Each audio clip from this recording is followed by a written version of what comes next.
Hold on. Alright. Hello everyone. Hope everyone's week is going great. Christmas is next week. If you see our videos start slowing down, it's just because holidays are coming. You know how that gets. We're also going on a Big Bend trip basically right after Christmas. So we'll be gone for a week. I'll be filming and we're just going to be having a good time. So enjoying Big Bend. We'll see everything that it has to offer. Plus, should be a fun trip. Staying at some pretty cool places that I'm really excited to share with you guys. So that'll be a lot of fun too. Alright, so it's been a little while since I've updated on the MJ. I'm going to do a quick walk around. I'll cue some music, make it kind of fancy, and then afterwards I'll go over basically what I've done since I've got it and what still needs to be done and where it's at right now. So let's get started.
Okay, so let's go over this a little bit.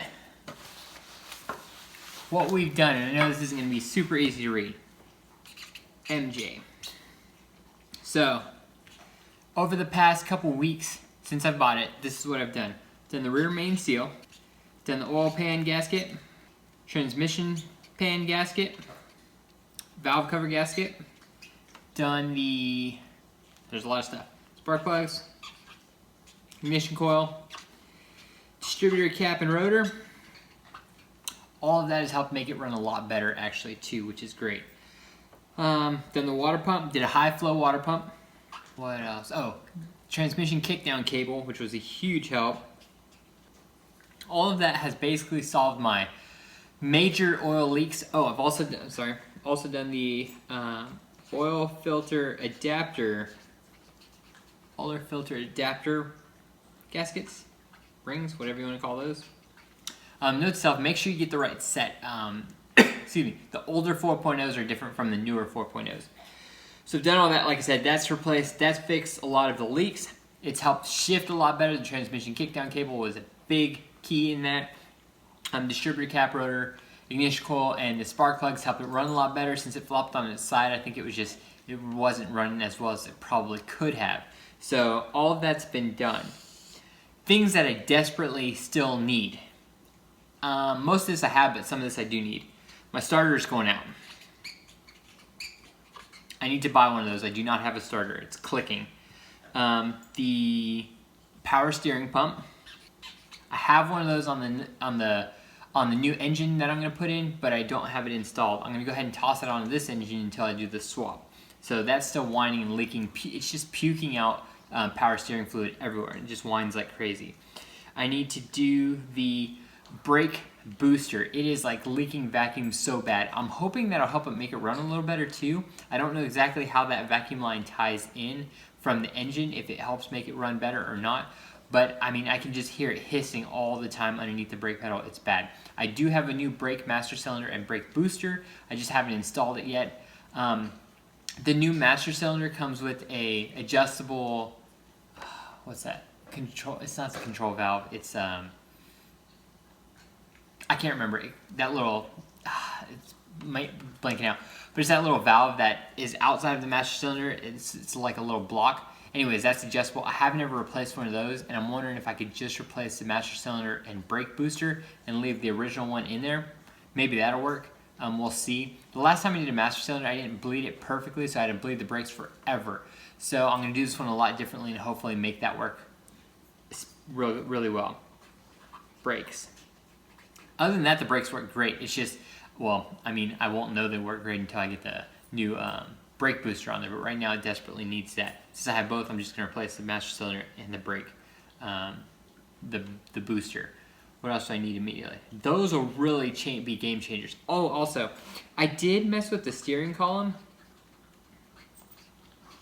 So it's kind of loose when you do like this. I took it all apart as much as I could. I tightened the bolts in there, those little the Torx bolts that I've been told fixes the loose steering, but it didn't really work for me. It still has a side-by-side play. If you know anything about that, let me know. Like I said, I tightened the Torx bolts, but it still has a loose side-by-side play. I thought it fixed it, because before I put everything back together, it seemed really tight, but after I put it all back together, it was loose again. So maybe I just need to do that again. I'd rather not to. It was kind of fun, but the steering wheel kind of clicks now too, and sometimes the horn goes off randomly. So that probably still needs some adjustment, but it's still loose, and I don't like that.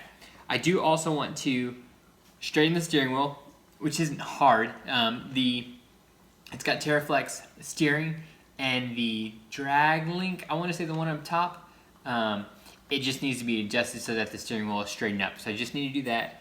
I also want to tighten the steering on top of the steering box. You can do that hex, the Allen key method, and tighten it up. I'm going to do that as well. So that'll tighten up the steering.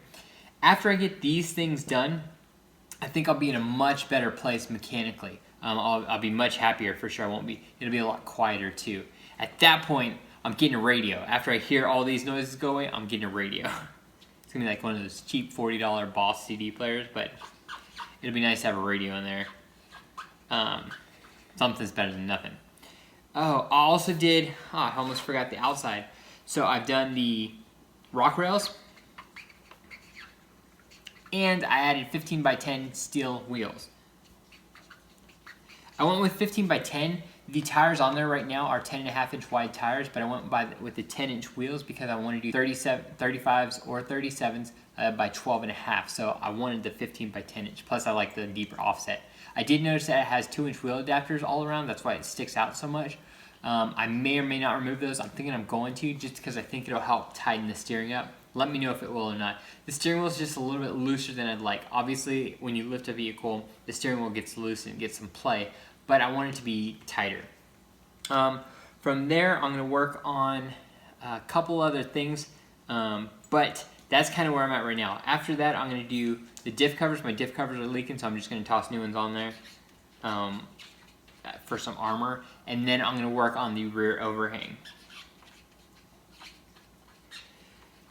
That's where I'm at right now. But to get it wheeling, all I want to do is the starter, the power steering pump, the brakes, and the steering. Once I get those done, I'm taking it out wheeling. But right now with the starter going out, the power steering pump whining like it is, and the brakes being the biggest thing about that, I want to fix the brakes before I take it off-road because that's obviously a key thing out there. So that's where I'm at with this. I hope you guys have been enjoying this build. Obviously my handwriting looks like chicken scratch. Again, have a Merry Christmas, guys. We're looking forward to our trip. If you got something big going on, let me know down below. I'd love to hear about it. And if you need any help or anything else, as I mentioned, always, just touch base with me. Like, subscribe, and Instagram. Just check out Jeep_noob, and just let me know if you got any questions. The build's coming along. The 4Runner's coming along. I got some wheel spacers coming in. Should be here Thursday. So I'm going to get the wheels to kind of finally sit out a little bit. It's narrow now. I don't like that. I would have done it anyways. First thing I do on Jeeps with stock wheels too. Some people don't like adapters. Some people don't like spacers. Knock on wood, I've always had good luck with them, but I always put them on right too. I'll do a how-to on that as well.